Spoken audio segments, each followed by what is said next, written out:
जब भी हम एक हेल्थ इंश्योरेंस पॉलिसी लेने के लिए जाते हैं तो दो रेशियोज को हम जरूर चेक करते हैं। इन दो आंकड़ों को जरूर चेक करते हैं। यह है इनकर्ड क्लेम रेशियो यानी कि आईसीआर और क्लेम सेटलमेंट रेशियो यानी कि सीएसआर।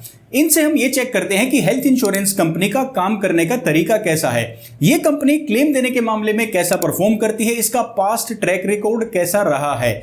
लेकिन क्या आपने एक बात नोटिस की, अगर आप इंश्योरेंस इंपैक्ट के वीडियोस को काफी टाइम से फॉलो कर रहे हैं तो आपने ये देखा होगा हम अपने हेल्थ इंश्योरेंस प्लान्स के कंपैरिजन वीडियो में या नॉर्मल हेल्थ इंश्योरेंस प्लान्स के वीडियोस में भी सीएसआर और इनकर्ड क्लेम रेशियो को इंक्लूड नहीं करते हैं। इसके पीछे क्या कारण है? क्या ये आंकड़े गलत हैं, या मुझे इन फिगर्स के ऊपर विश्वास नहीं है, या इन आईसीआर और क्लेम सेटलमेंट रेशियो के साथ जो हम डिसीजन लेते हैं best health insurance policy choose करने का वो तरीका गलत है?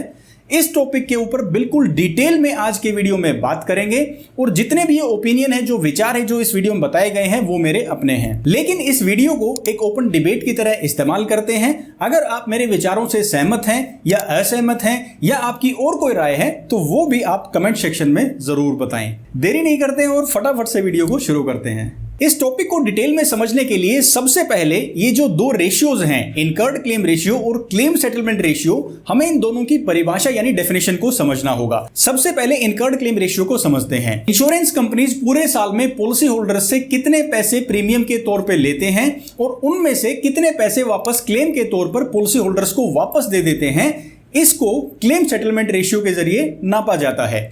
अगर किसी इंश्योरेंस कंपनी का इनकर्ड क्लेम रेशियो कम है, यानी कि वो कंपनी क्लेम बांटने में कंजूसी कर रही है, पैसा उसने ज्यादा इकट्ठा किया लेकिन क्लेम कम अमाउंट के डिसबर्स किए, और वहीं पर अगर किसी हेल्थ इंश्योरेंस कंपनी का आईसीआर यानी इनकर्ड क्लेम रेशियो काफी ज्यादा है तो वो काफी लीनियंटली यानी कि बिना वजह के क्लेम्स भी बांट रही हैं और हो सकता है आगे फ्यूचर में उन्हें फंड्स की कमी महसूस हो और जो जरूरी क्लेम है उनको भी देने में उन्हें परेशानी हो।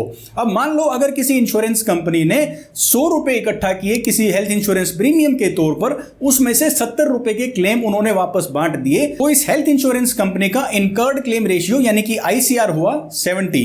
अब दोस्तों समझते हैं क्लेम सेटलमेंट रेशियो यानी सीएसआर को। हर 100 क्लेम्स में से कितने क्लेम्स इंश्योरेंस कंपनी सेटल करती है उसे इस हेल्थ इंश्योरेंस कंपनी का क्लेम सेटलमेंट रेशियो कहा जाएगा। एक इंश्योरेंस कंपनी के पास पूरे साल में 100 क्लेम्स आए, उसमें से उसने 90 क्लेम्स को सेटल कर दिया, तो इस हेल्थ इंश्योरेंस कंपनी का सीएसआर यानी क्लेम सेटलमेंट रेशियो है 90%। अब ये दोनों ही रेशियोज इनकी डेफिनेशन से काफी महत्वपूर्ण इंपॉर्टेंट नजर आते हैं। अब मैं आपको ये नहीं कह रहा हूं कि आपको अपनी हेल्थ इंश्योरेंस पॉलिसी लेते टाइम इन फिगर्स का, इन रेशियोज का इस्तेमाल नहीं करना है, लेकिन मैं इन पर ज्यादा डिपेंड क्यों नहीं रहता हूं, इन्हें ज्यादा रेफर नहीं करता हूं, इसके पीछे दो कारण हैं। सबसे पहला कारण यह है कि इन रेशियोज का जो आईसीआर और सीएसआर है, इनका डायरेक्टली आपके हेल्थ इंश्योरेंस पॉलिसी के क्लेम रिजेक्शन या अप्रूवल से कोई कनेक्शन नहीं है।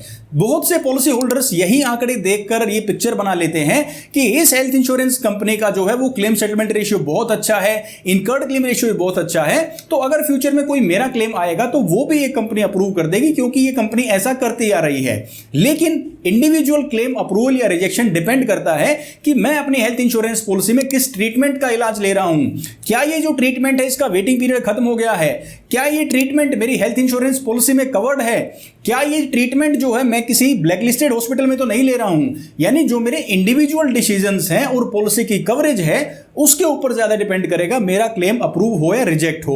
इनकर्ड क्लेम रेशियो या क्लेम सेटलमेंट रेशियो से इसका कोई डायरेक्ट कनेक्शन नहीं है। अब दूसरी बात आ जाती है इनकर्ड क्लेम रेशियो की, यानी अगर किसी इंश्योरेंस कंपनी का इनकर्ड क्लेम रेशियो बहुत अच्छा है, यानी वो क्लेम्स भी अच्छे खासे दे रही है, तो इससे क्या आपकी डायरेक्ट पॉलिसी पर कोई फर्क पड़ता है? हेल्थ इंश्योरेंस कंपनी कोई ऐसा क्लेम है जो अप्रूव होना चाहिए, जो आपकी पॉलिसी में कवर्ड है, उसे मना नहीं कर सकती, और अगर वो मना भी कर देती हैं तो भी हम उस क्लेम को चैलेंज कर सकते हैं और हम अपने क्लेम को पा लेंगे क्योंकि वो पॉलिसी में कवरेज दी गई है और उस पॉलिसी में ये इलाज कवर्ड है। और जो क्लेम कवर्ड ही नहीं है वो इंश्योरेंस कंपनी तो गारंटीड है कि आपको देने ही नहीं वाली। इनकर्ड क्लेम रेशियो का मतलब है कि इंश्योरेंस कंपनी ने कितना पैसा प्रीमियम के तौर पर इकट्ठा किया और कितना पैसा क्लेम के तौर पर पॉलिसी होल्डर्स में बांट दिया। लेकिन मान लो किसी क्वार्टर में या किसी साल में एक इंश्योरेंस कंपनी ने बहुत ही अच्छा प्लान लॉन्च किया और वो काफी पॉपुलर हो गया। एग्जांपल के लिए अभी हाल फिलहाल आईसीआईसीआई लोम्बार्ड ने एलिवेट प्लान को लॉन्च किया है। कुछ महीने पहले रीएश्योर 2.0 काफी पॉपुलर था। कुछ टाइम पहले नीमा बुपा एस्पायर प्लान जब लॉन्च हुआ वो भी काफी पॉपुलर हुआ था। तो मान लो जब ये प्लान्स पॉपुलर होते हैं तो इंश्योरेंस कंपनीज अच्छा खासा प्रीमियम मार्केट से इकट्ठा करती हैं और हो सकता है इसी रेशियो में, इसी अनुपात में क्लेम्स ना आए। तो इस वजह से इस इंश्योरेंस कंपनी का इनकर्ड क्लेम रेशियो कम हो सकता है, लेकिन इसका कोई भी नेगेटिव असर डायरेक्टली आपकी हेल्थ इंश्योरेंस पॉलिसी पर नहीं है, क्योंकि ये इनकर्ड क्लेम रेशियो जो कम हुआ है ये सेल्स बढ़ने की वजह से हुआ है, क्लेम मना करने की वजह से या कम क्लेम देने की वजह से कम नहीं हुआ है। अब इन रेशियोज को इस्तेमाल ना करने का, रेफर ना करने का जो दूसरा कारण आता है वो पहले कारण से भी सॉलिड है। वो कारण ये है कि ये जो डेटा है इनकर्ड क्लेम रेशियो का और क्लेम सेटलमेंट रेशियो का, ये ऑब्सोलीट है, यानी काफी पुराना डेटा है। भाई सबसे पहले इनकर्ड क्लेम रेशियो की बात करते हैं। इनकर्ड क्लेम रेशियो का जो लेटेस्ट डेटा है, जो आईआरडीए की एनुअल रिपोर्ट आई है 2022-23 की, उसमें इनकर्ड क्लेम रेशियो सभी हेल्थ इंश्योरेंस कंपनीज के दिए गए हैं, बताए गए हैं। लेकिन अभी फिलहाल कौन सा साल चल रहा है? अभी चल रहा है 2024-25। ये 2 साल पुरानी बात है। 2 साल पुरानी डेटा को मैं कैसे रेफर करूं फिलहाल डिसाइड करने के लिए कि इंश्योरेंस कंपनी कैसी है? अब मान लो कोई क्रिकेटर है, रोहित शर्मा को एग्जांपल के लिए ले लेते हैं। 2 साल पहले रोहित शर्मा ने किसी सीरीज में कैसा परफॉर्म किया था, कितने रन बनाए थे, इस बात से क्या फर्क पड़ता है? इस बात का कोई रिलेशन नहीं है कि वो आज के मैच में कैसा परफॉर्म करेंगे। आज के मैच का अगर परफॉर्मेंस देखना है तो हमें इस सीरीज की उनकी फॉर्म को देखना होगा, इस सीजन में पिछले 1-2 महीने में उन्होंने कैसा परफॉर्म किया है, इसके बेसिस पर ही हम उन पर डिपेंड रह सकते हैं या ये प्रेडिक्ट कर सकते हैं कि वो कैसा परफॉर्म करेंगे। तो 2 साल पुराने इनकर्ड क्लेम रेशियो का मुझे नहीं लगता कि कोई इस्तेमाल है। अब इनकर्ड क्लेम रेशियो के बाद बारी आती है क्लेम सेटलमेंट रेशियो के डेटा की, यानी जो लेटेस्ट क्लेम सेटलमेंट रेशियो का जो डेटा है वो कौन सा हमारे पास अवेलेबल है। आईआरडीए की जो एनुअल रिपोर्ट जिसके मैं बात कर रहा हूं 2022-23 की जो रिपोर्ट आई है, उसके अंदर क्लेम सेटलमेंट रेशियो नाम से कोई भी फिगर्स नहीं है। इस रिपोर्ट के अंदर किस हेल्थ इंश्योरेंस कंपनी ने कितने क्लेम्स को सेटल किया है, ये नंबर ऑफ क्लेम्स की भाषा में लिखा हुआ है। अगर कोई आम आदमी जाकर इस रिपोर्ट को पढ़कर समझना चाहेगा तो वो समझ ही नहीं पाएगा, वो बिल्कुल कंफ्यूज हो जाएगा कि किस हेल्थ इंश्योरेंस कंपनी का क्लेम सेटलमेंट रेशियो क्या है। जबकि आईआरडीए अगर चाहे विद ड्यू रिस्पेक्ट तो वो क्लेम सेटलमेंट रेशियो का डेटा भी इस रिपोर्ट में दे सकता था, लेकिन ये भी 2022-23 की रिपोर्ट है। 2 साल पुरानी रिपोर्ट का क्लेम सेटलमेंट रेशियो में भी क्या फायदा है। अब आप कहेंगे कि हेल्थ इंश्योरेंस जो कंपनीज हैं वो हर साल अपना क्लेम सेटलमेंट रेशियो खुद डिक्लेयर करती हैं। अब भाई वो सेल्फ डिक्लेयर्ड डेटा है। अब इसको मैं ऐसे कहूंगा कि हमारे हरियाणा में एक कहावत है कि अपने सीत ने कौन खट्टा बतावे। सीत का मतलब है लस्सी यानी कि छाछ। अपनी लस्सी को कौन खट्टा बताएगा? अपनी ही कंपनी में कौन ये कहेगा कि मेरा क्लेम सेटलमेंट रेशियो कम है। मैं यहां पर यह इशारा नहीं कर रहा हूं कि इंश्योरेंस कंपनीज डेटा को मैनिपुलेट करती हैं, उनसे छेड़छाड़ करती हैं, लेकिन ऐसा हो सकता है। हमें एक क्रेडिबल डेटा चाहिए जो रेगुलेटरी अथॉरिटी यानी आईआरडीए द्वारा इशू किया गया हो और जो लेटेस्ट भी हो, उसी डेटा का इस्तेमाल करने का फायदा है। अब एग्जाम्पल के लिए मान लो हमारे बच्चे स्कूल में जाते हैं, उनके मंथली यूनिट टेस्ट होते हैं, साथ में क्वार्टरली एग्जाम्स भी होते हैं। अभी तो हम चेक कर पाते हैं कि बच्चे ट्रैक पर हैं कि नहीं, बच्चे कैसा परफॉर्म कर रहे हैं, स्कूल का स्टाफ कैसा परफॉर्म कर रहा है, स्कूल की रिपोर्टिंग कैसी है, तभी तो हम चेक कर पाएंगे, क्योंकि टाइमली इवैल्यूएट करना होगा चीजों को। अब इन्हीं हेल्थ इंश्योरेंस कंपनीज में जो इन्वेस्टर हैं, यानी जिनका पैसा लगा हुआ है, उनको भी तो ये हेल्थ इंश्योरेंस कंपनीज बताती हैं कि इस क्वार्टर के अंदर उन्होंने कितनी पॉलिसीज बेची हैं, कितने क्लेम सेटल किए हैं। तो फिर पॉलिसी होल्डर्स को ये क्यों ना बताया जाए? पॉलिसी होल्डर भी तो अपना मेहनत से कमाया हुआ प्रीमियम इंश्योरेंस कंपनीज को देते हैं, तो ये उनका भी हक है कि ये डेटा उन तक भी पहुंचे। यहां पर ऐसा ही हो रहा है कि एमडीएच के मसाले 100 साल तक इस्तेमाल करने के बाद अब हमें पता चल रहा है कि इसके अंदर कार्सिनोजेनिक यानी कि कैंसर कॉजिंग सब्सटेंसेस है।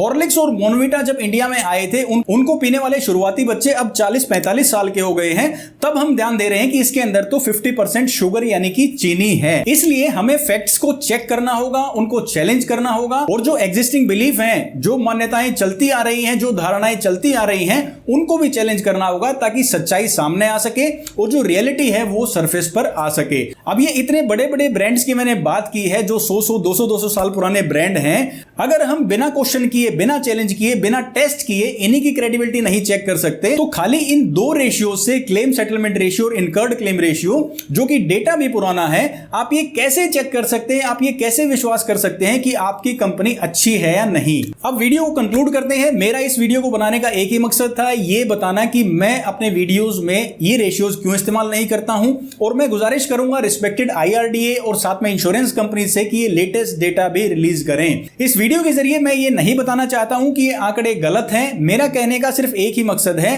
कि IRDA और इंश्योरेंस कंपनीज को ऐसे डेटा, ऐसे रेशियोज सामने लाने चाहिए जो कि अप टू डेट हो, जो कि लेटेस्ट हो, ताकि जो पॉलिसी होल्डर है वो पूरी विश्वसनीयता के साथ इन आंकड़ों को इस्तेमाल कर सके अपनी पॉलिसी खरीदते टाइम। अब पॉलिसी होल्डर से भी मेरी एक रिक्वेस्ट है कि जब आप हेल्थ इंश्योरेंस पॉलिसी खरीदते हैं और इन रेशियोज को देखते हैं तो बिल्कुल इन्हें इस्तेमाल कीजिए, उससे मुझे कोई दिक्कत नहीं है।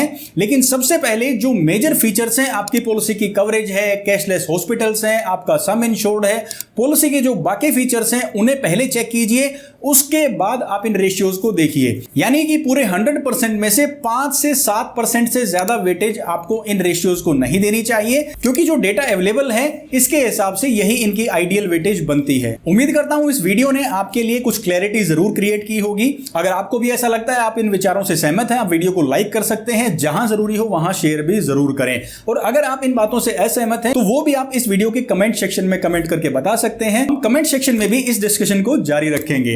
अगर आप इंश्योरेंस इंपैक्ट के चैनल के साथ, वीडियो के साथ काफी टाइम से जुड़े हुए हैं और आपने अब तक चैनल को सब्सक्राइब नहीं किया तो प्लीज चैनल को सब्सक्राइब भी जरूर करें। मैं रविंदर सिंह अब आपसे लेता हूं इजाजत, मिलूंगा आपसे अगली वीडियो में। तब तक के लिए आप अपना ख्याल रखिए, खुश रहिए और स्वस्थ रहिए। जय हिंद।